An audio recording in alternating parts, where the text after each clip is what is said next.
What's up guys, Sam Adams here, and last night Sony held their 2015 E3 press conference and they had a lot of games shown off there, and that was kind of surprising. Hardware wasn't mentioned once, which was kind of disappointing and kind of refreshing considering that normally these press conferences are all about numbers and graphs and hardware and sales numbers and things like that. It was all about the games this year, and I think that that is pretty dang cool. I went through and made some notes as I was watching the press conference, and I actually streamed the entire thing live on my Twitch channel and exported it to YouTube, which I will link right there. I'll put a thumbnail over there, or actually over there. I switched sides now, and you can check that out if you want to. But as for right now, we're just going to do a quick recap, just like I've done with all the other major press conferences, except for all the other major press conferences. And let's go through and talk about what Sony showed off last night. So they went through and started with The Last Guardian gameplay, which was absolutely shocking to a lot of people because that's like pulling out all the stops right out of the gate. That's pretty impressive, and that's coming out in 2016. It looks a lot like the other two games that are kind of tied with this one, and as I was watching an after-show conference with some guys over by Game Trailers, they said that if this world tied together with the other three games, Shadow of Colossus and Ico, then that would be an incredible world, because there's giants, there's these bird, creature, dog-like things. It was just, the creativity in that world is incredible.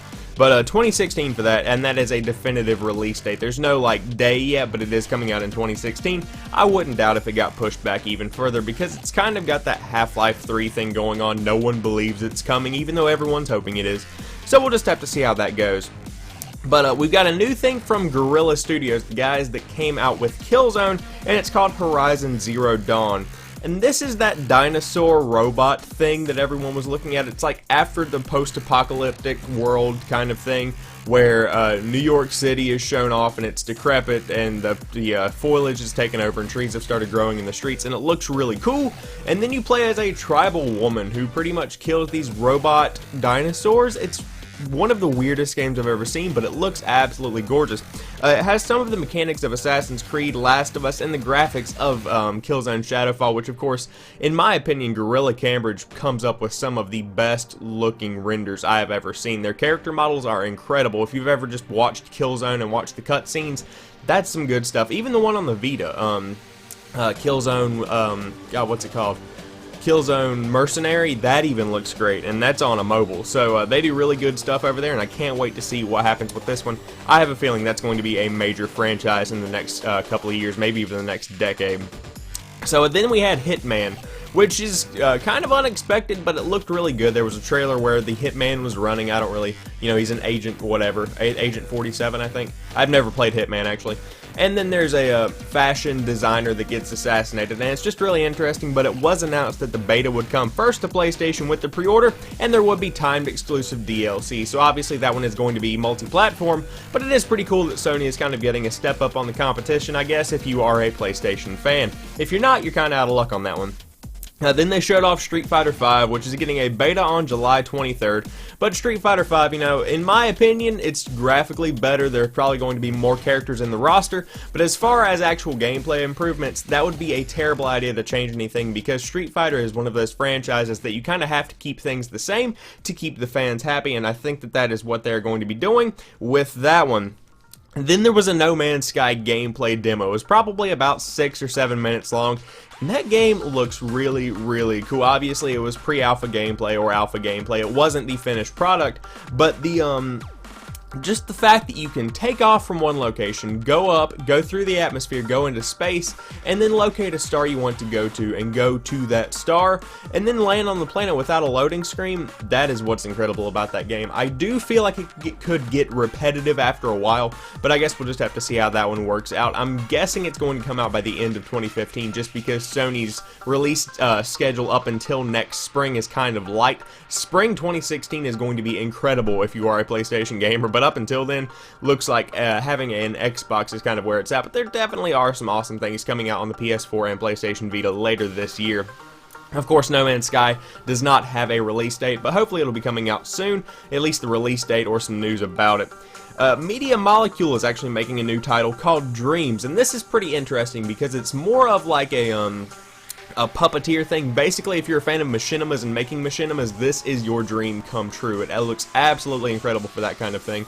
Anything you want to make, you can make. There are faces that you can put on top of these weird little characters that you can draw with your DualShock 4, and then it kind of brings it to life, and you can change the face, make the chin longer, make the ears bigger, you know, you can do whatever you want and tell your own story. Looks pretty cool. I think that it's going to be one of those weird creative things, but I do think there's going to be a lot of awesome content coming from that one, and Media Molecule does great with those weird creative titles that no one else can really pull off. Like if Activision tried to do that kind of thing, it just wouldn't work. So then we had Firewatch, which is a game that I heard about a couple of months ago, and I was kind of skeptical about, but it looks pretty good. Think of the graphics as kind of a cartoony Fallout 3, where you've got the towers off in the distance, the giant mountains everywhere. It's got that kind of look to it, but it's kind of combined with something like Proteus on the PlayStation Vita or PlayStation 3. It's got that very minimalistic look, but it still looks like it's going to be pretty good. There's someone in your tower, and the only person you have guiding you is this woman's voice on a radio, and that's a pretty cool concept. I like that. I think that it is going to do pretty well in the indie side of things. Next off, some news about Destiny. They had the Taken King is the next DLC that's coming in. It's coming on September the 15th, and you pretty much, you know, you had the Crota thing in the last DLC, and you killed the, with the Sword of Crota, you killed someone. I never really actually got around to doing the raid, but you killed the Crota guy, and that turns out to be the Taken King's son, so now you've got the entire Taken army coming after you. It looks pretty good, and at least there's some story behind that DLC, and again, that's coming out on September the 15th. I think it's going to be pretty cool, considering that's almost 1 year since the release of Destiny right there. Then there was some news about Assassin's Creed Syndicate. The only two things that I wrote were that Evie is stealthy, and it's got a Robin Hood-esque story. You kind of steal from the rich and wealthy and powerful in society, and you give the power back to the poor. I guess that's pretty cool. But the main thing is that gameplay looks really cool, and there are a lot of weapons in Assassin's Creed Syndicate. Hopefully they're not going to screw this one up, and I think that they know that if they do, they're going to lose a lot of fans to that franchise. Then we moved into Final Fantasy, which Final Fantasy VII Remake is going to be first on the PlayStation 4, and it looks actually pretty dang good. I was really surprised at it, and hopefully it'll be one of those things that I can jump in and play, because I've never actually played a Final Fantasy game all the way through. I've played them here and there, but never really could get behind them. This one might change that, because I didn't even know it was a Final Fantasy game up until about the last 2 seconds of the trailer, whenever I saw that giant sword and the classic character that everyone knows come on the screen. Then they talked about Devolver Digital, which is one of my favorite game developers. I think that they do really good. They did Hotline Miami 2, Wrong Number. Wrong Number wasn't as good as Hotline Miami 1, but, you know, it is what it is. They're coming out with 4 new games coming to the PlayStation 4. Ronin, which is pretty much where you throw these ninja swords, looks like. There wasn't really much detail released about this gameplay. EITR, I guess it's Eater. I'm not really sure how that's pronounced. Mother Russia Bleeds looks really good. It's almost like a Fight Club kind of scene. It looks really good. I think that it's going to do well. And then Crossing Souls looks like it has a good mix of art styles. It did kind of like a animated anime/drawn thing combined with the pixelated art that Devolver is known for. I think that one is going to do really well. Shenmue III is, I believe I pronounced that correctly, is something that was getting kick-started last night, and it's pretty much the sequel to the first two, and it had a lot of fans that had played this in their childhood and really liked it. You control the life of this girl, something like that. I don't know, I never really played it, but what's impressive is that it is already kick-started. Like 12 hours after the press conference, it got, I think, I can't remember, some $100,000, a lot of money. It got it within 12 hours. Congratulations to that developer. Now get started on that game and don't let your fans down. I don't think that's going to be one of those situations, but it's pretty cool that it's just something that popped up on the stage at E3 2015 is already funded 12 hours later. What a crazy world we live in, right? Alright, so then we had Arkham Knight. Trailer. Well, it was a trailer / gameplay kind of stuff, and Joker was burning in a, you know, he had died at the end of Arkham City, and so they were cremating his remains, and it was one of the most dark trailers that I saw in, like, the past probably 2 years. It's just like you see the Joker burning, his flesh is going away, his skeleton comes out, and then it's just like, yeah, Joker died 9 months ago. I burned the bastard myself, and it's just like, whoa, that's dang, you know, that's what I like about Arkham Knight. That's why it's rated M. It's taking a darker twist to the Batman franchise, and I think that that is something that a lot of fans have been waiting a long time for. Can't wait to go to the midnight release of that one next Tuesday, and I'm glad that I pre-ordered it because that game looks sick, even though they split up the pre-order stuff like 9 different ways so that you could own it. You could never get the full game, you know, you had to either pre-order at GameStop and get A, and then pre-order at Best Buy and get B, and you can't get both A and B at the same time. Anyways, I'm not salty at all. But, Project Morpheus. There's a new game called RGS Rigs, coming from Guerrilla Games, which is a first-person shooter 3 versus 3 tournament-style game. And this is a pretty good idea, because there isn't a lot of, wiggle room when it comes to competitive virtual reality. Pretty much either not a lot of people are going to adopt this day one, or there aren't going to be a lot of games that implement it, and so Guerrilla went ahead and made a first-person shooter that you can play online with the Project Morpheus, and I think that that is a pretty awesome thing. So that was pretty much the only thing that was really talked about. Morpheus is kind of still not that detailed, but it definitely looks good. They say it's the future. There was a nice little sizzle reel coming for it, and there are going to be a lot of games supported by it, so hopefully that will turn out well. PlayStation Vue. Yeah, I'm actually going to talk about this. PlayStation Vue is the TV service that Sony debuted for the PlayStation 4 in certain areas of the country a couple of months ago, and now they announced that it will be coming to San Francisco and Los Angeles as of last night, right after the press conference. But what's cool about this is that you can pay for channels that you want to pay for. Obviously, with Time Warner Cable or any other cable company, you have to pay for a certain bundle. For instance, back in the day, this is where I can find this applicable and kind of relate to it. Back in the day, whenever I was like 11, 12, I used to love G4 TV. I used to watch that stuff religiously. Unfortunately, I never got it here in the comfort of my own home because my parents didn't pay for the extra, the cable bundle, and so it was never really an option for me to watch it here in my house. With PlayStation Vue, I could pay for G4 if it was still on the air. I could pay for Spike. I could pay for Cartoon Network. I could pay for whatever I wanted, just that channel, and it's pretty cool because PlayStation Plus subscribers get a discount. So the pricing is what's going to be interesting for this. No one has ever had a price for a certain channel, so we'll just have to see how that goes. Maybe $5 a channel, $10 a channel, I don't know, but you know, you have to keep those prices competitive to compete with companies like Time Warner Cable and all of that good stuff.